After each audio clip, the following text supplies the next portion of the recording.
Hearts of all who know her. Orphaned at 15, Julie didn't let adversity ground her dreams. Instead, she turned challenge into motivation, blazing a trail in aviation at a time when female pilots were a rare sight, receiving her pilot certificate in 1969. In the 1970s, the cockpit wasn't designed for women.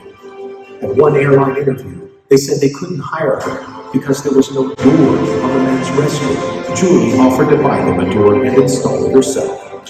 The interviewers saw her can-do attitude and hired her. Julie broke barriers, becoming one of the first female airline captains in the country, starting her career for Golden West Airlines as a first officer and retiring as a Northwest Airlines Airbus A320 captain in 2004. She also captivated airshow audiences for over 4 decades in her beloved Beechcraft T-34 mentor.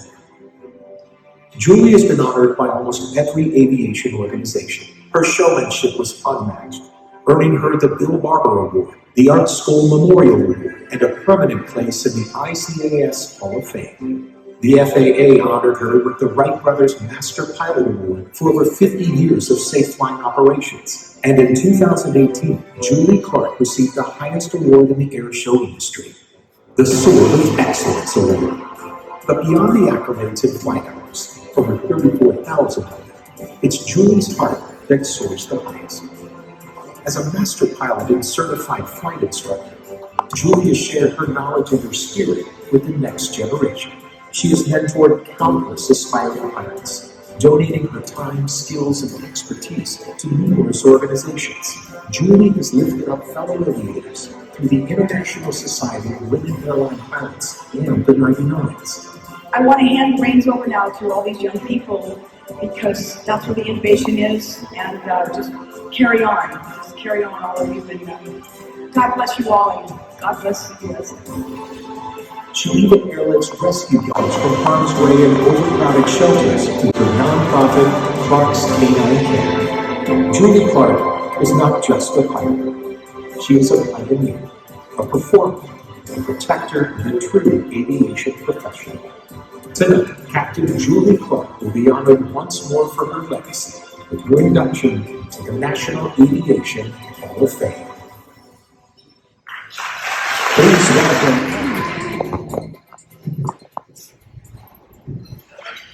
They told Julie Clark she couldn't be an airline pilot. She was qualified, she had the hours, she passed the test. Julie Clark couldn't be an airline pilot because the men's lounge didn't have a bathroom door. Not a locked door, not a guarded door, not even a metaphorical door. An actual missing slab of wood was somehow a barrier to entry. So Julie did what Julie always does. She offered to buy the door and have it installed. It's absurd, it's brilliant, and it's quintessential Julie Clark. Because when the door isn't there, Julie builds it, installs it, labels it pilot, just pilot, and then holds it open for the rest of us. Her smoke trails weren't just aerobatics, they were love letters to veterans, to patriots, to little girls in ponytails staring skyward, wondering if they belonged up there. And they were open invitations for those girls to say, that could be me. I once had the honor of flying with Julie. We soared, we rolled, the smoke came on, and then she handed me the controls. Your aircraft, she said.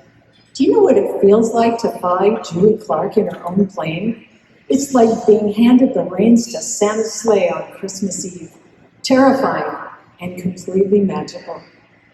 Julie's excellence isn't limited to the skies, it's in her humanity on the ground. After one air show, long after the engines had cooled and most of the crowd had drifted away, Julie was taxiing out, ready to head home. But then she saw him, a little boy at the fence, clutching a piece of paper and a pen, almost too big for his little hand. He waved like his dream depended on it. Julie waved back, and then she stopped the plane, shut it down, climbed out, and signed her name on his paper. Because Julie doesn't just perform for the crowd, she sees the kids at the fence, the ones who wait, the ones who believe, and she makes sure they know they matter. She stopped a plane so a kid could start a dream. That wasn't a detour, that was the mission. Because that's what Julie does. She doesn't miss the moment, she makes it. Julie Clark hasn't just opened doors, she made sure no one else had to fight for the hinges. Because doors don't open by magic. They need support, structure, the unseen things that make real change possible. Julie didn't just break through for herself, she stayed to make sure it would be easier for the next one through. Her legacy isn't just the door she installed, opened, it's the generations walking through it today. And tonight, that door swings open right into the National Aviation Hall of Fame. Ladies and gentlemen, please help me welcome home Julie Clark. Tonight, we welcome award-winning air show performer and medical Julie Clark into the National Aviation Hall of Fame.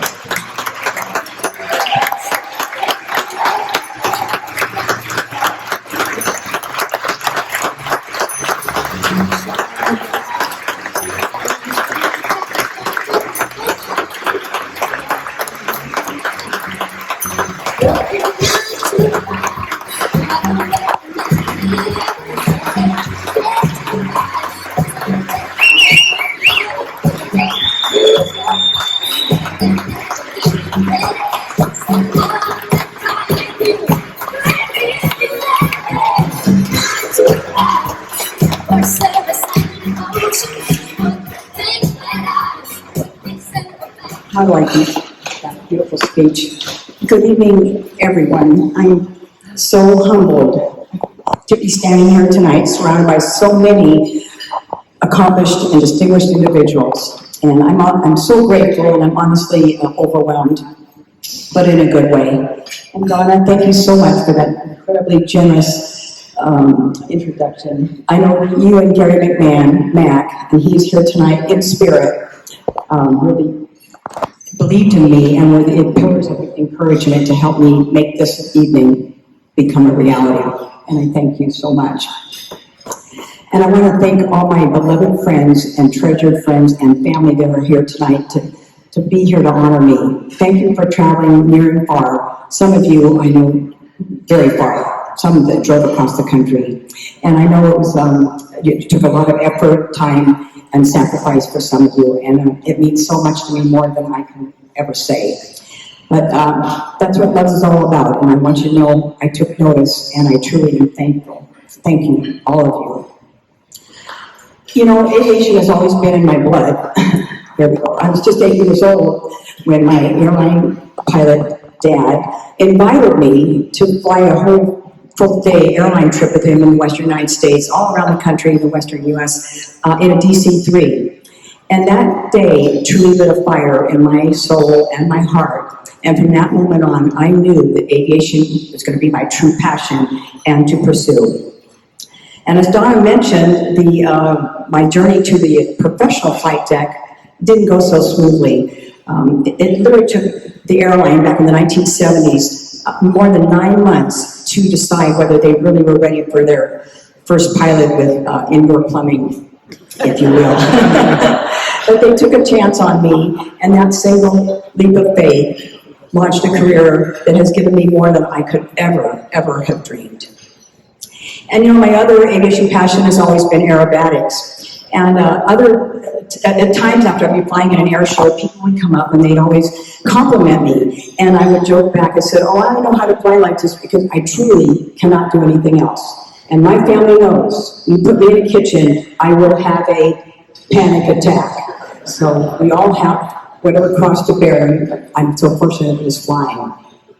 But you know, it's not just the flying, it's the people and the moments. And there's a few moments I want to share tonight. One is that lives in my heart from the day that I soloed back in the 1960s. I came bursting into my apartment at 6:30 in the morning, and I was grinning from ear to ear, and I woke up my TWA hostess roommate, and she could see me grinning from ear to ear, and she didn't really know what solo meant. She had really no idea what I was talking about. But when I told her I had just soloed, she goes, Hawker, that's great, I'm so excited. And if you're happy, I'm happy. And that just has stayed in my heart all these years. And it reminds me how really powerful it is to be seen and celebrated, even when people don't understand our path. And that was Hawker. And Hawker Gale is here tonight. We've been friends for almost 60 years, the Hawkers. We'll always be a part of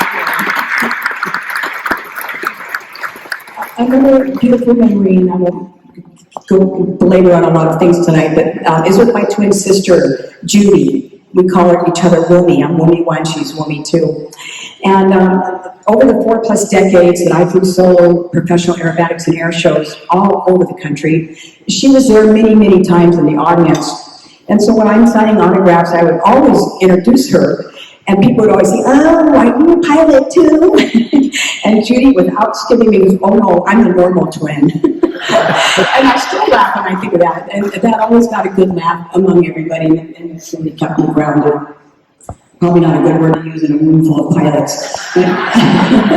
But Mooney, she's been my compass from the beginning, and we've been together from the beginning. I mean, the very beginning. And you are without a doubt the wind beneath my wings. I can see that. So these stories and 1,000 other small stories are powerful and truly the fabric of my journey. And they remind me that courage, connection, and especially humor, laughter, is as important to essential to flight as in the fuel is in my T-34's tanks. They remind me that dreams take flight on the wings of those who truly believe in us. And now, as I look ahead with hope, I intend to continue leading the next generation, and especially young women who dare to fly and take their dreams to the skies.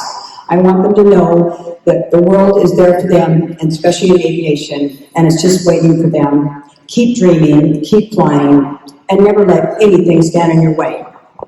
That sounds like a book I once wrote. And I'd like to now really thank all of those wonderful folks here at the National Aviation Hall of Fame. This is truly an honor that I'll keep getting for the rest of my life. And God bless you all for coming, all of you tonight, and God bless the USA.